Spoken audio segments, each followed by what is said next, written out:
Alright, today we're talking about disturbing photos in regards to cults. Which of these photos creeped you out the most? Let me know down in the comments. I'm your host James, and these are the top 10 horrifying photos cult leaders don't want you to see.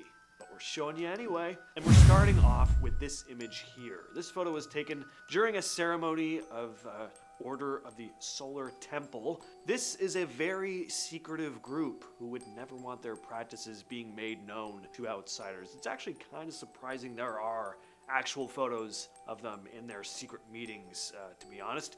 So this group is pretty bizarre, very disturbing. Yes, they are still around today. Luckily, there hasn't been any real drama in recent years, though. This is a doomsday cult.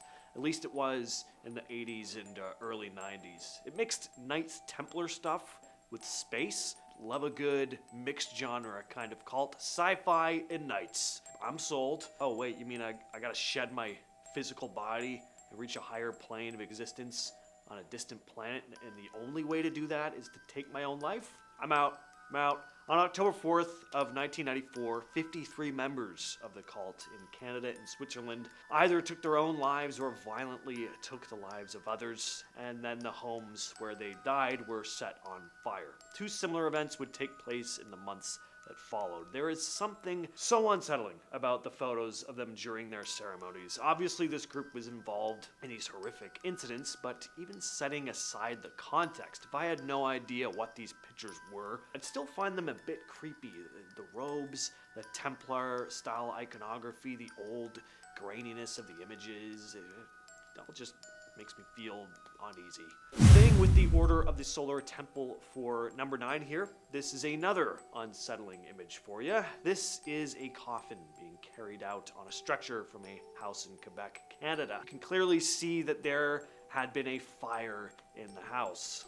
This incident took place in 1997, a few years after the initial mass unalivings took place in Switzerland. 5 members took their own life inside the house before it was set on fire with an automatic ignition system. Next, we have the Superior Universal Alignment. This photo here is of the cult's leader, Valentina de Andrade, when she was being arrested, a moment she would probably rather forget. Superior Universal Alignment was a cult in Brazil that blended dark satanic elements with UFOs. The media focused more on the satanic element, as this was the late 80s and early 90s, and the whole satanic panic thing was still somewhat of a thing.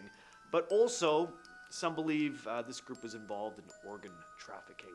So what happened is that between 1989 and 1993, in Altamira, Brazil, a number of young men either went missing or were found dead under very violent circumstances. Authorities had a hard time identifying the culprit until 2 of their prime suspects mentioned they were in a group called the Superior Universal Alignment. This group was again led by Valentina de Andrade. She had this very odd belief that males born after 1981 were essentially evil because she'd been contacted by extraterrestrial beings who told her so.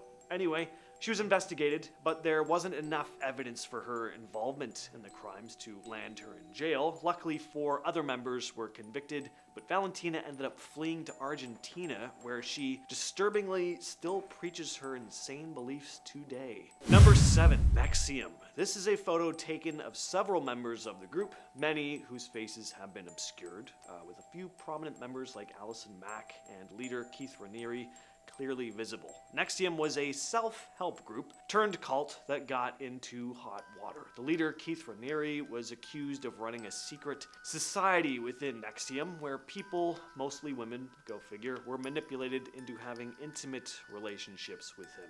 These members were also branded, and they were blackmailed in order to keep quiet about everything. Some high-profile folks, like Smallville actress Allison Mack, got caught up as well. The whole thing was a complete mess, but luckily, in the end, the creep Raniere got convicted on various charges. Mack and others also faced legal consequences. But Raniere is still involved in the cult from behind bars, with several members branching off still being active today. At number 6, we have Love Has Won.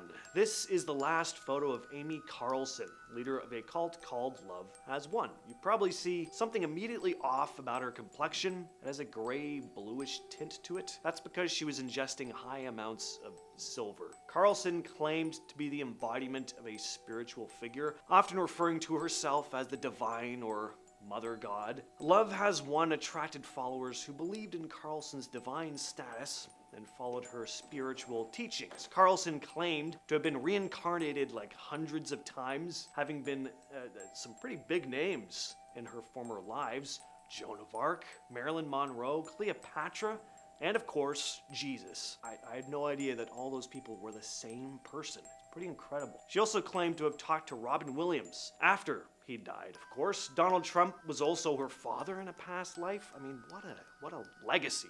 She also preached that lizard people were part of a cabal that was forcing the planet to be in a low vibration state. Now, this is all pretty goofy, but nothing evil, right? Well, several former members came out talking about all the manipulation. Yeah, manipulation.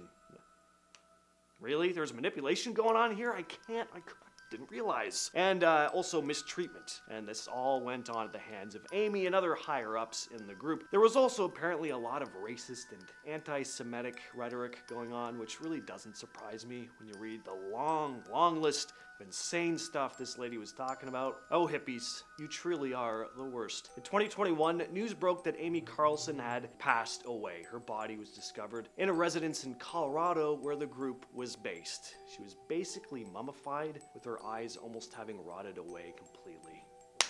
Looks like love lost. Loser. Next on the list, we have the Branch Davidians. This photo here was taken during the famous 51-day siege of former leader David Koresh's compound in Waco, Texas in 1993. So without any context, it looks just like any other fire, but looking at these images, knowing what was going on, that so many people were dying, it's just very dark. In the early 90s, the Branch Davidians were a doomsday cult being led by David Koresh, who managed to convince everyone he was the final prophet. He and several other members were living in a compound near Waco, Texas. The authorities got involved due to suspicions about illegal weapons in the compound, which there very much were. In 1993, the Bureau of Alcohol, Tobacco, and Firearms attempted to raid the compound, and it went south pretty fast.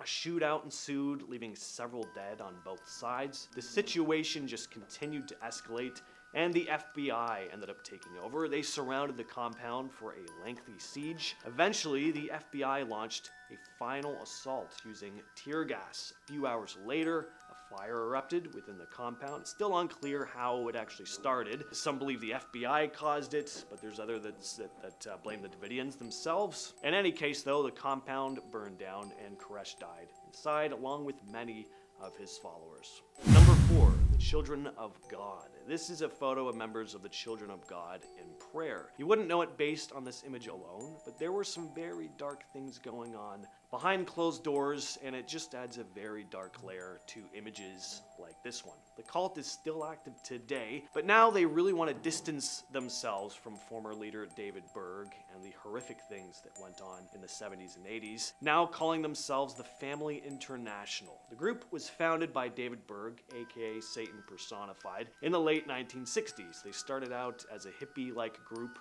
with unconventional beliefs. They believed in a combination of Christianity and free love, often engaging in communal living, and you could probably guess what that entailed based on the whole free love thing. As the group evolved, allegations of exploitation and mistreatment began to come to light, and members were reportedly encouraged to use physical intimacy as a means of recruiting new followers, a practice known as flirty fishing. Several members started seeing the dark side of the group, though, and I can't really go into details here, but suffice to say, this was not a group you would ever want to raise a family in. Former members have come out since, accusing the cult of using mind control techniques and subjecting followers to psychological manipulation and much worse. Next on the list, we have Aum Shinrikyo. This photo here is of the military cleaning a subway car after the Tokyo subway sarin attack of 1995. Aum Shinrikyo was a Japanese cult founded by Shoko Asahara in 1987. The The group became infamous after the deadly Tokyo subway sarin gas attack in 1995, which took the lives of 13 people and injured over 1,000. Asahara proclaimed himself to be Christ and the only one who could save followers from the coming apocalypse. The cult kind of blended elements of several religions and spiritual traditions with its leader's doomsday prophecies. The group had a very large following, including some highly educated members. The cult was involved in a number of violent attacks, but the Tokyo subway attack was the worst of the worst, and following this incident, authorities finally cracked down on the cult, leading to the arrest of Asahara and other key members. Asahara was finally sentenced to death for his role in the crimes, but surprisingly, the cult is still active to this day. Number 2, the True Russian Orthodox Church. This is a photograph of part of the Doomsday Cult's cave hideout. I think I'd rather just die in the apocalypse than live in that dump, especially because the leader of this cult didn't even let his followers watch TV. What are you gonna do down there? Pyotr Kuznetsov led a Russian doomsday cult that gained international attention when in 2007, several members of the cult, known as the True Russian Orthodox Church, barricaded themselves in a remote cave in the Panza region. Kuznetsov wasn't with them, as he was in police custody. He claimed to be a prophet, and his teachings combined elements of Christianity with apocalyptic visions. The cult believed that the world would soon come to an end, and isolating themselves in the cave, they hoped to be saved from the impending apocalypse. Authorities were alerted to the location of the cave, but members inside were threatening to take their own lives if police tried to intervene. As the situation continued to escalate, authorities became more and more concerned about the well-being of the cult members, especially given reports of starvation and just the harsh conditions inside the cave. After several months, Russian security forces intervened to finally remove the followers from the cave. 2 members had died over the winter, and they'd created these toxic fumes within the cave.